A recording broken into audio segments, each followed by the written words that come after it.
Welcome to PSM Toy Reviews. Today we'll be looking at Gear Factory's Wonder Warrior, which is their take on a Transformers Prime RID Deluxe Wheeljack.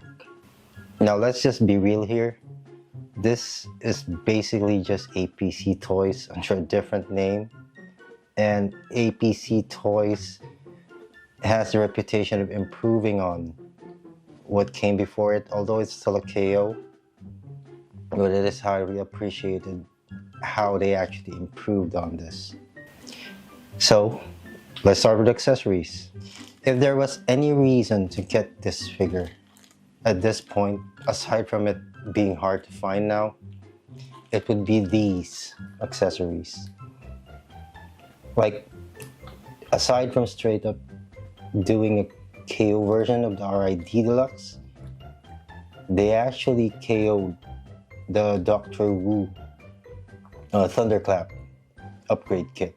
Now I don't know if this is a collaboration with them or they just did their thing, just copied them, but this is what pretty much comes with the figure. So let's look at accessories. For accessories, it basically comes with everything that you would need. Well, almost. The figure comes with a pair of two swords. This pair, I believe, came with the original RID Deluxe Wheeljack, but it wasn't painted. Both pairs are done in this beautiful cherry red metallic finish, with this pair having a bit of black detail on its handle, and all the blades are done in this silver metallic finish. There are no slots on the palm of his hand, but you can use tension to hold the sword. Like it has a fairly good grip.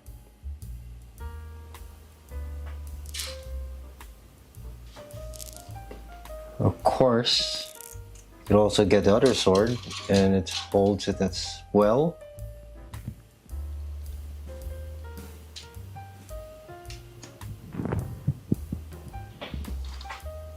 See?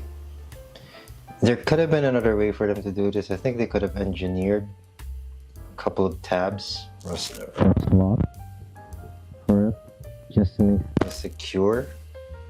But even if they just let gravity do its work, I think it works.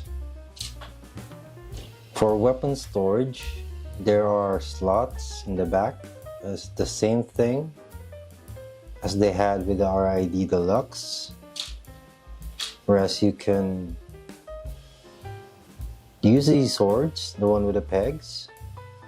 Now point it towards the back. There are two slots here and here where you can insert the swords.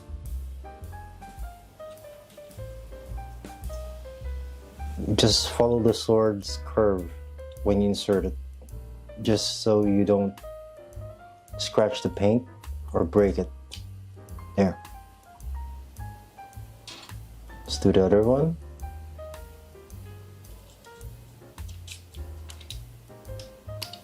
There it is. Now you could also store the new pair of swords in his chest. What you'd want to do is you point the cross guard in the direction of the face. There are slots here. There are tiny holes there, just enough for it to fit. You insert the sword. Again, follow the curve. And there. Just do the other side.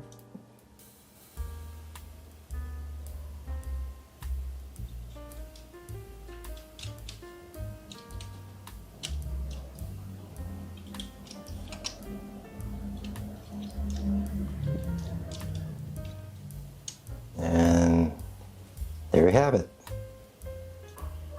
It also comes with two cannons, done with I think this is just gray plastic, gray to black in color. So To configure this, you need to twist it.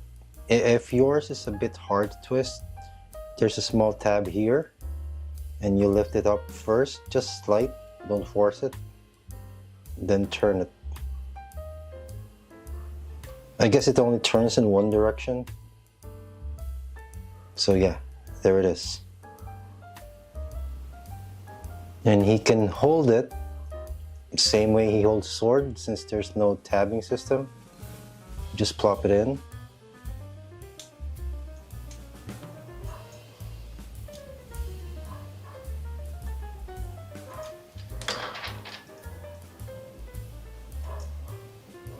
And just close up the hands. And then it holds it just with tension. Looks good enough.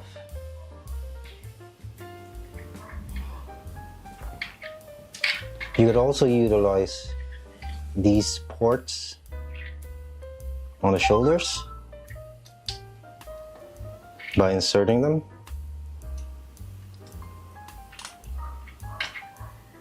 Be careful not to force it too much. It doesn't go all the way in, otherwise you'll crack the plastic.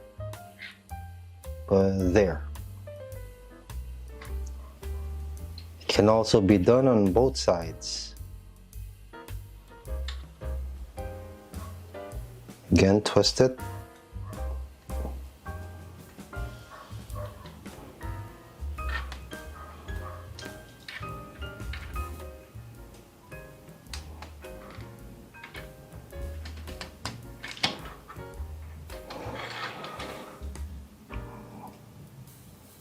There you have him.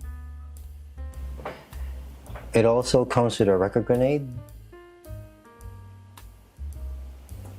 I think this is his favorite weapon in the show. Like at first I thought it was just one solid part, but it seems like this part is unpainted plastic, while the rest is done in this metallic silver finish and a highlight of teal. So he doesn't have any tabbing mechanism, like I said, but he can actually hold it. There is a way to actually for him to actually hold this just by using tension, and the grip is fairly good. Now he can also store it. There's a small hole here. Yeah, there's a slot. And using this peg, just simply insert it. There you are. Now the figure also comes with a bag of heads. 2 of them.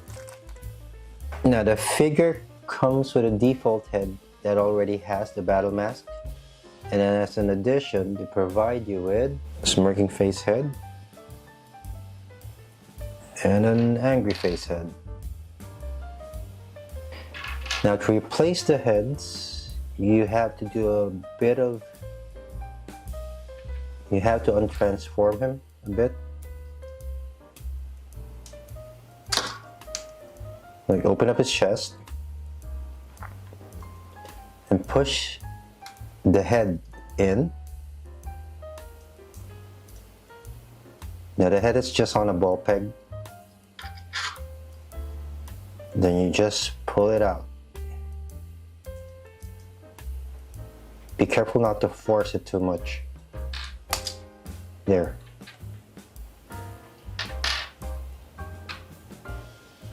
Then install a new head.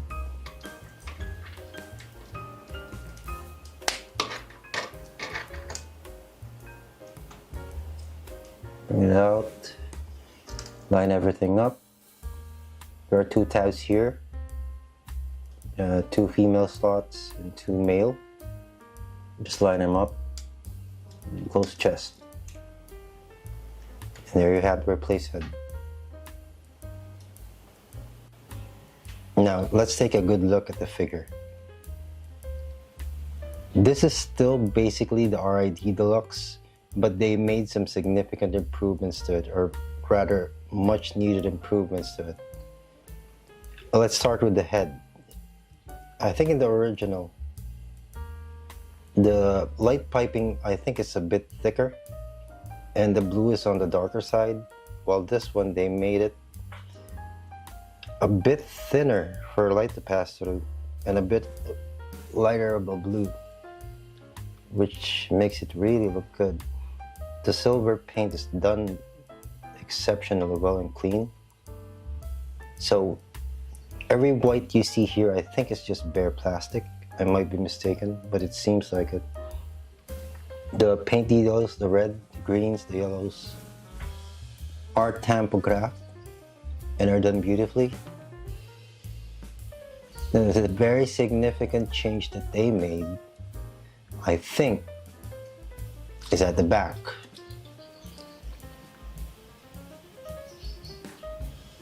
All of these parts at the back, all of them are hollow. And they've also switched the joints for the legs from a ball joint to a universal joint. So I think that was a good decision. Like I said, the only thing I would have loved for them to have done is actually had a waist swivel to it. But they've really done a good job with this.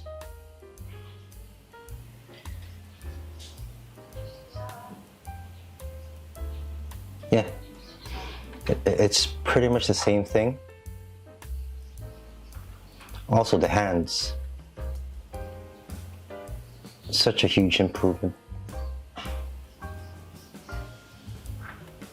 Like, they are typewriter fingers, but I couldn't complain. Much better than what it had before. And like I said during the accessories, it came with the Dr. Who Thunderclap upgrade kit. So that's another huge reason to get it. Now let's look at articulation. Now just a reminder, this mold has been made during the time when articulation wasn't the top priority for the main line. Like, it is gonna be lacking in some areas.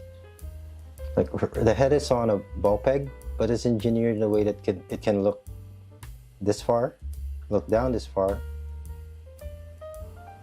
go side to side until it can pretty much go side to side full, or do 360. You just have to move the head in a certain way and it can tilt. For the shoulders, this is a part where the engineering was antiquated, or is antiquated. Like, it only has a limited range. This was a problem before with the RID Deluxe, and it's still a problem now since it's basically the same thing. There is a butterfly, or a slight butterfly, because I think it's on a ball peg. So there's a slight butterfly. The thing about the shoulder is you could actually get more range if you push the shoulder down, or the shoulder pads down. And I see, you could probably get more range out of it than before.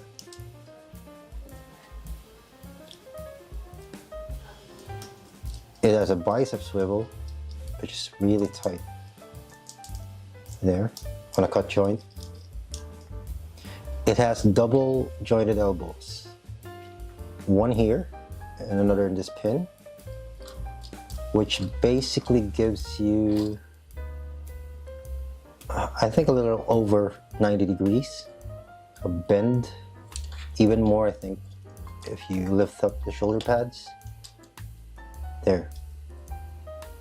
It's a cheat, but it still works. Like, yeah, above 90 degrees.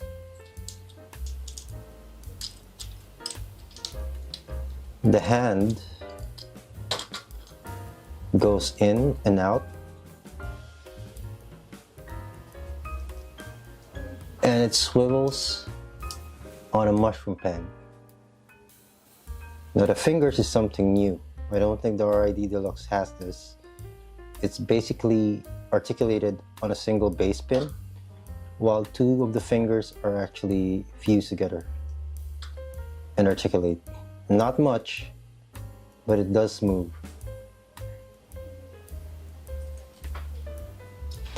Now for the hips, once again, it is very limited in articulation, so we don't have a waist swivel or ab crunch, and also due to the fact it's engineered that way.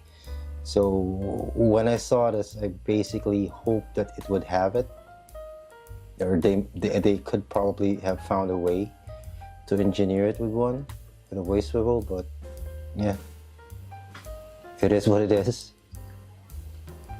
So moving on to the legs, basically kick up this far at 90 degrees, move back this far. It has a thigh swivel built in around the universal. The knee has almost 90 degrees of bend. And we have an ankle rocker. We have a toe tilt down,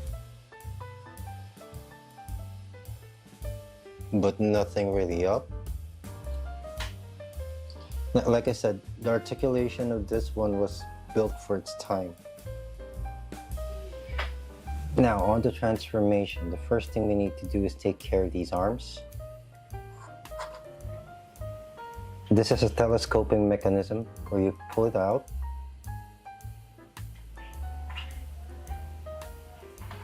turn it, so the part of the windshield is up top. Hold the fist, then telescope it back. And be sure that this lines up. Then we take care of the shoulders. Straighten up the arm. Be sure that the bicep swivel is straight. Fold it in. And just do the same thing for the other side. Now let's move on to the legs, or the lower half of the body. Like, the engineering of the legs to me is pretty interesting. Like, it feels like a very simplified version of the engineering for the Masterpiece tracks by Takara. It is interesting that this came out before MP tracks. So what we first want to do is close down the kneecaps. Then you'd want to fold the front shin inwards with the wheels facing towards you. Push down the feet. There's a telescoping mechanism here that you would want to, you see the white there? You can pull it down. Then what you want to do is, behind the back, spin this assembly around and line it up. Lift it up a bit so it could lock in, then push it down. Then twist the thighs and do the same for the other leg. Then we bring both halves together. Just tab it in.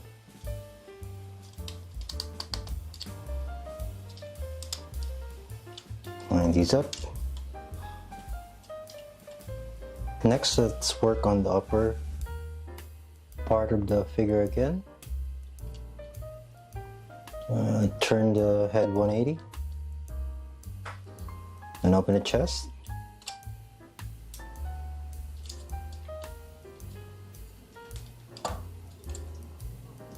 Lift up the arms. Then you'd want to shift these down.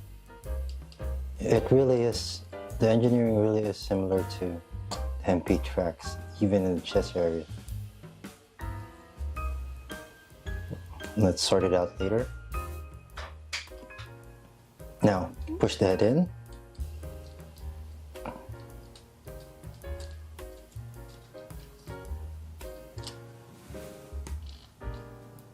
There. Then you want to accordion this out. Doesn't go that far. Then you want to fold the head in.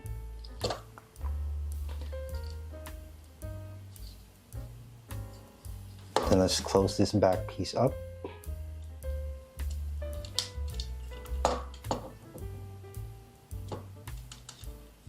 Then lift up the roof and lock it into place.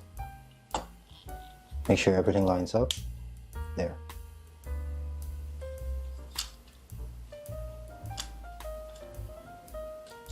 It should look like this. And what you want to do next is fold everything in. There's a slot here, which will tab with this one. Close it up. Move on to the underside of the car.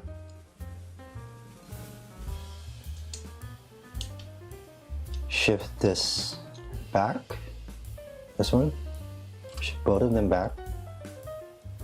And what you want to do is hinge it forward, line everything up. This is a bit tricky since you have to be careful to line also the hands into this hollow space. There. Try to squeeze things in carefully. If it doesn't go through easily, just adjust the arm, the hands. Just push it in. Then close everything up. Now let's sort everything that's become loose.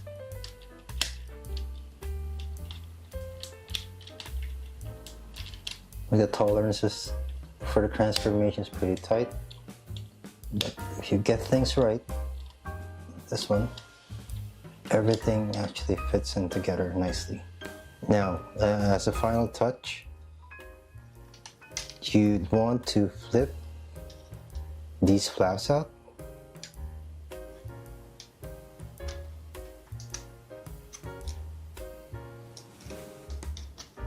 It's a bit harder to reach with your fingernails, and that would complete the entire look at the front of the car. There's the vehicle mode. Now, the alt mode is pretty much what you'd expect. It's just bare white plastic. The wheels roll enough. You can roll without any issues. There is a slight issue on mine where the windshield doesn't tap in together. I might have done something wrong. I'll have to check. But it is a pretty good rendition of the alt mode. Particularly kudos to the designer of this one. Here we have it next to the MP Wheeljack, the first version. So there are similar stylings to it. It's pretty much an homage to the G1 toy. So yeah, trophy size, as you would expect, it's a bit smaller than an MP car. They're pretty much in scale with all the regular deluxes. Now, added features of this alt mode, it has weapon storage underneath. It can store the swords, however it can only store these swords, which is pretty much what came from the original RID Deluxe. So what you'd want to do is your holes on the hilt, and there are corresponding pegs for it.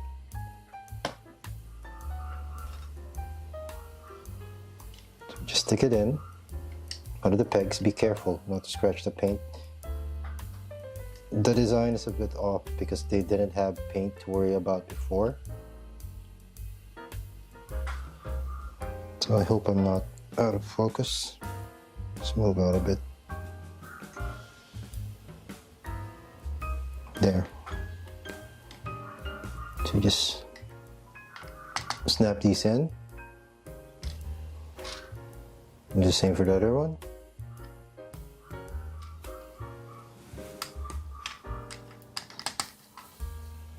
There you have the swords. Now the cannons can also be stored, which is pretty neat. Like, all you have to do is fold these again.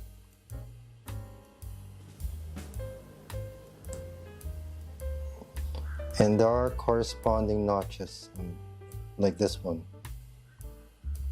Now where you want to put it is on the grill underneath. Close the flaps again. That. And find the ones with the corresponding slot. What you'd want to do is insert it this way. You see the notch. I see. Make sure that the flap is completely down. It only goes in one way. Push it down, slide it forward. There you have one done. If you want this type of look, the cannons are used for it. Again, close it.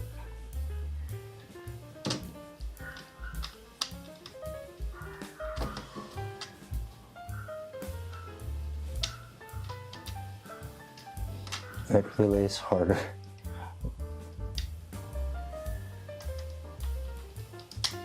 There. There it is. Now for the grenade, it has a special slot at the back. There. So what you want to do is just stick it in.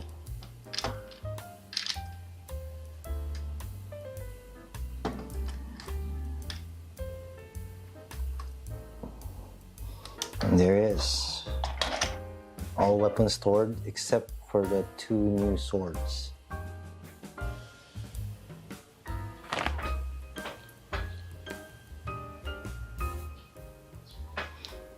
For final thoughts, let's start with the negatives on this figure. Like, the forearm engineering is still frustrating because it still carries over the same engineering that it had before. With our idea with the telescoping mechanism, like when you manipulate this part, it usually becomes untabbed and it wants to be disassembled. I've had an issue with my windshield actually being disassembled while moving the fists. It is not a pleasant experience. I wish they could have done something that would keep it locked in place once you transformed it to robot mode. Like, another negative is actually the unpainted parts. Like, it does look nice now, but with unpainted white plastic, it usually results in yellowing over time, which I hope it wouldn't be the case for this one. Just keep your figure out of the sun. And that's just gonna be my advice for it. And another negative is not just a negative, I think it's more of my wish. Like, I hope they did something regarding the waist, like at least engineer something and have it have a waist swivel, which was really lacking in the RD one. But for the price that we're getting it, I think I can't complain too much. Positives, however, like whatever part that's actually painted is actually done well and actually done clean. There are really significant improvements to the aesthetics of this figure, which was sorely needed, like filling out the gaps at the back, and just the overall hollowness of the original figure is now completely gone. Like, I think there was a part of the crotch where it was really hollow, and I think they actually remolded the crotch just so that the grenades can actually be attached. You no longer need an upgrade kit to actually attach it. Also, for the price you're getting it, it actually includes the Doctor Who upgrade kit. So there is also improved hardware on it, like taking out the ball joint for the hips and replacing it with a universal joint is actually a pretty smart decision. Now, for my recommendation of this, can I recommend it? I think for the most part, and for its price, yes. Especially if you don't have the original one. Like the RID one, I think it's really hard to find now. And it's, I think, going for a very high price now, considering how old that figure was. And yeah, this is pretty much a huge upgrade at a good value. If you already have the RID one, I can still recommend it just for the upgrade kit alone, because I think that's even more harder to find now. So yeah, this has been my review for Gear Factory's Wonder Warrior. I'm hoping that they could do others, or do the other characters. Like, or I think they were still missing Ratchet and some other Decepticons. They've been really good with these Transformers Prime figures, and I hope we run the gamut in completing this line. So yeah, thank you for watching this review, and I'll see you guys in the next.